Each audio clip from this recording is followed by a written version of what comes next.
Bien, queridos hermanos, ayer estábamos pensando en lo que es nuestra justificación delante de Dios y todo lo que nosotros recibimos fruto de ello.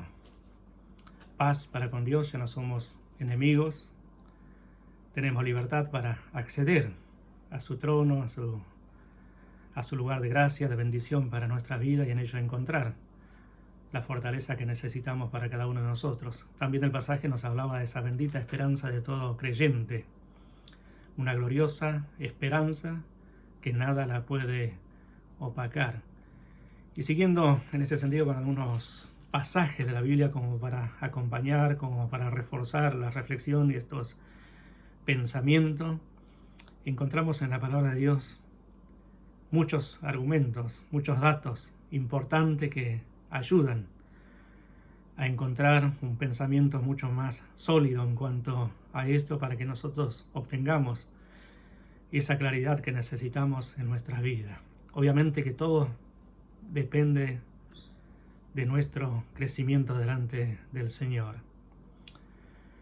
Tener paz para con Dios en cuanto a nuestra posición es algo que Dios nos otorga. Pero también la Biblia nos habla acerca de esa paz que es fruto de vivir en la voluntad de Dios, fruto de desarrollar una confianza genuina, una confianza, una fe que es real en su presencia y de conocer que Dios es soberano sobre todas las cosas, conociéndonos a nosotros mismos, nuestras debilidades, nuestras flaquezas, nuestras preocupaciones que a veces aparecen, pero Dios es soberano por encima de todo, está Él, y entonces esto es lo que nos ayuda, nos da fuerza y hace que podamos valorar esa posición que Él nos ha otorgado y aprovechar todos los beneficios que es fruto de ello, de nuestra posición de santificados o de justificados delante de Él, y por lo tanto podemos decir con toda seguridad, con toda certeza, estamos en paz para con Dios. Y el mismo libro de Romanos, allí en el capítulo 8, hace tres preguntas, o hay una serie de preguntas allí, no tres, hay otras más, pero yo quisiera tomar solamente tres, que nos ponen en una posición firme, ¿sí?, en cuanto a lo que nosotros tenemos que vivir y de ver que eso que Dios nos ha dado, esa justificación, no hay nada que la pueda mellar en este mundo, ninguna circunstancia, ¿sí? El versículo 32 del capítulo 8 de Romanos dice así: el que no escatimó a su propio Hijo, sino que lo entregó por todos nosotros, ¿cómo no nos dará también con Él todas las cosas? Obviamente que se refiere a cuestiones aquí que tienen que ver con la vida de fe. La vida en la voluntad de Dios, la vida de crecimiento, nuestro desarrollo espiritual delante de su presencia. Él ha entregado a su Hijo para nuestra justificación, para nuestra salvación. Y en Él, en el Señor, encontramos lo suficiente para que nosotros podamos vivir confiados, seguros en su presencia. En el libro de Colosenses nos dice que en Él estamos completos en lo que tiene que ver la vida de fe, la vida espiritual. Si nosotros lo pensamos en términos de necesidades materiales, obviamente que vamos a ver que por ahí nos faltan algunas cosas. Pero en cuanto a lo que es la vida espiritual, podemos decir con toda seguridad, estamos completos. Por eso es importante recordar lo que el apóstol Pablo decía. Él sabía más que nadie diferenciar entre lo que es lo eterno y lo que es lo temporal. Él sabía vivir en abundancia como en necesidad, pero él estaba contento, ¿sí? En todo tenía contentamiento, más allá de lo que le podía llegar a faltar en cuanto a lo material, y obviamente eran muchas cosas que le faltaban, pasaban necesidades. Pero estaba contento, ¿por qué? Porque en Cristo él estaba completo en cuanto a su fe, su vida de testimonio, su vida de relación para con el Padre, y aspiraba a obtener mucho más en cuanto a ello. Pero sigue este pasaje de Romanos capítulo 8, versículo 33, que dice así: ¿quién acusará a los escogidos de Dios? Dios es el que justifica. Satanás busca oportunidades para hacernos caer, busca algunas cosas para acusarnos delante de Dios, acusarnos delante de los demás, quizás manchar nuestro testimonio. Pero Dios es el que nos justifica. Y si nosotros fallamos, ¿qué dice la palabra? Abogado tenemos con Dios el Padre. Si confesamos nuestro pecado, Él es fiel y justo para perdonar nuestros pecados y limpiarnos de toda maldad. O sea, ¿quién nos puede acusar? Y qué bueno que es para nosotros esto, qué alentador es. Porque somos débiles, fallamos, a veces tenemos malos pensamientos, a veces tenemos malas acciones. Pero el Señor es el que nos justifica y a Él tenemos que ir confesando nuestras fallas y Él es quien nos va a limpiar y obviamente fruto de ello vamos a poder tener paz para con Dios o poder disfrutar de esa paz que Dios nos da. Pero el versículo 34 también dice, ¿quién es el que condenará? Cristo es el que murió. Nadie nos puede condenar. Nadie puede quitarnos aquello que Dios nos ha dado. La salvación está garantizada en la obra de Cristo allí en la cruz. Su sacrificio perfecto es el que nos justifica delante de las demandas de Dios el Padre. Por lo tanto, nuestra salvación allí está garantizada y no la podemos perder. ¿Quién nos puede condenar? No hay nadie. Qué bueno es, cuánto entusiasmo puede haber en nuestra vida cuando pensamos en estas verdades de la palabra de Dios. Nadie nos puede condenar. Cristo es el que murió, más aún, el que también resucitó, el que además está sentado a la diestra de Dios, el que también intercede por mí, por vos, por todos los hijos de Él.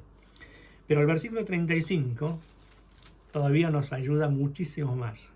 Si bien lo que leímos lo anterior es sumamente importante para mantener un ánimo fuerte, un entusiasmo vívido delante de los demás, para ayudarnos en nuestra fe, nuestra relación con Dios, para disfrutar de esa paz que Él nos da, dice, ¿quién nos separará del amor de Cristo? ¿Habrá algo? Acá la Biblia da una serie de ejemplos, una serie de cosas que no nos pueden separar del amor de Dios. Habrá tribulaciones o problemas, angustias. Hoy el mundo vive en angustia. ¿Habrá alguna angustia que a nosotros nos puede separar del amor de Dios?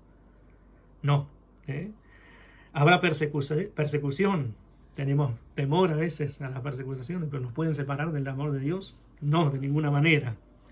¿Habrá hambre cuando nos falte el pan? ¿Habrá desnudez, falta del vestido, falta de la ropa? ¿Habrá peligros? ¿Habrá amenazas de espada? ¿Y qué dice el versículo 36?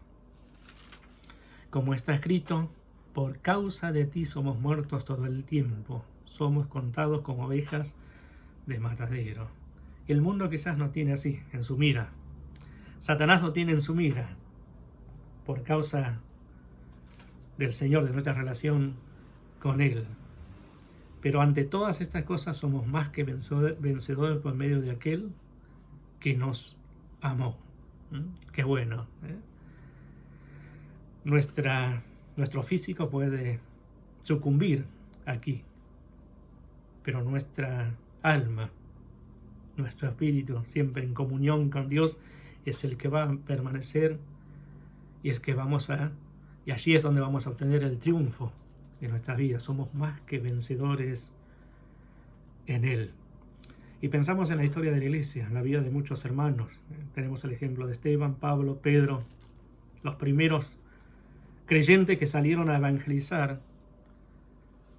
Ellos sufrieron la muerte, sufrieron la persecución, sufrieron hambre, pero están contados entre los vencedores, aquellos que triunfaron, no por su capacidad, sino porque el Señor les garantizaba el triunfo. En Él somos más que vencedores. Y pensamos también en otras palabras de la Biblia, especialmente del Señor Jesucristo, cuando en el capítulo 14 de San Juan, versículo 27, Él dice que nos da una paz diferente a la que el mundo puede llegar a dar. Mis paz os dejo, mi paz os doy. Yo no la doy como el mundo la da. Es diferente. En el mundo la paz es de acuerdo a las circunstancias, de acuerdo a cubrir ciertas necesidades, a tener ciertas cosas. Pero en el Señor es diferente, porque allí está nuestra relación con Dios.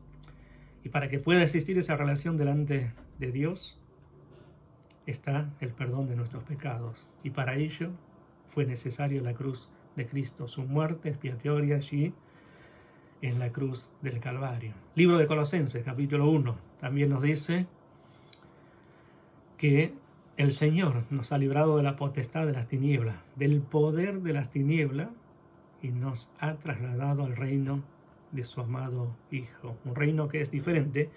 Y vamos a leer otro texto más, que está en Hebreos, capítulo 12, versículo 28, para ir finalizando este pensamiento de esta mañana, siempre orando al Señor, que su gracia nos ayude, nos cubra, ¿sí? ¿Qué debemos hacer nosotros? ¿Cómo debemos actuar? ¿Cómo debemos pensar? También la Biblia nos dice en cuanto a esto, ¿sí? Hablando de la paz de Dios. La paz de Dios que sobrepasa todo entendimiento, sobre toda capacidad humana de razonar las cosas. Sobrepasa eso. Esa es la paz de Dios que sobrepasa todo eso, ¿sí? Y a eso es lo que nosotros debemos aferrarnos.